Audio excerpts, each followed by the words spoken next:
আসসালামু আলাইকুম, আমি জুবাইর। আজকের টিউটোরিয়ালে আপনাদের যেটা দেখাবো সেটা হচ্ছে অন ইনপুট ইভেন্টের কাজটা কি, ঠিক আছে?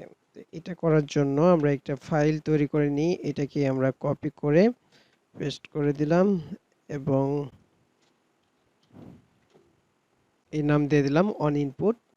আর এই টাইটেলটা আমরা চেঞ্জ করে দিই, এগুলোকে হটাই দিলাম। আর এইটাকে গো লাইভ করে নিলাম, তাহলে এরকম দেখাবে। এই যে ইনপুটটা আমরা নিয়েছি সেটা হচ্ছে এই যে মাই অন ইনপুট যেটা আছে সেটা। তো এটা কখন কল হবে ফাংশনটা সেটা বুঝেন। এই যে ফাংশনটা দেখছেন না, অন ইনপুট ফাংশনটা এই যে কল হবে তখনই, কল হওয়ার পর কি হবে, এই ফাংশনটাকে আমরা কি করলাম, ধরলাম। আইডি আছে ডকুমেন্ট ডট গেট এলিমেন্ট বা আইডি দিয়ে ধরলাম। ধরার পর এর ভ্যালু যেটা আছে সে ভ্যালুটাকে নিলাম কোথায়, ইনপুট ভ্যালু, এই যে এই ভ্যারিয়েবল মধ্যে নিলাম। নেওয়ার পর আমরা শুধু এই যে এইটাকে নিয়েছি, এটার এইচটিএমএল এ, ইনার এইচটিএমএল এ এটা আমরা এইটুকুর মাধ্যমে দেখে দিয়েছি। আর এটা দিয়ে আমরা কি করেছি, কনক্যাট করেছি।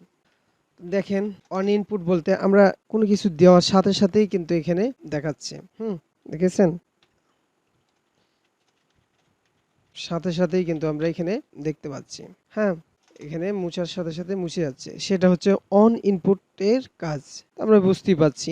আমরা যদি এই লাইনটা না নিয়ে আমরা জাস্ট আমরা কনজোলে যদি দেখাই তাও করতে পারতাম। এটা জাস্ট শুধু কি হয়েছে, এটা এইটুকুর মাধ্যমে আমরা এটাকে নিয়েছি ইনার, তারপর ইনার এইচটিএমএল এ আমরা লেখাটুকুকে, এই যে লেখার ভ্যালুটুকুকে পেস্ট করে দিয়েছি, মানে দিয়ে দিয়েছি। এখানে কনসোলের মাধ্যমে আমরা একবার দেখাই দিই। এই যে ইনপুট ভ্যালুটা পাচ্ছি না, এই যে এটাকে ধরলো, ধরার পরে ভ্যালুটা যে পেয়েছে, এখানে আমরা যা দিব সেটা এখানে, মানে যতবার এই দেখেন এমডি নিলাম ঠিক ততবারই কি হয়েছে, একবার একটা অক্ষর লিখলাম, একবার কল হয়েছে। মানে জয়টা আপনি লেটার লিখবেন তো এটা কল হবে। দেখেন এম এম ডি,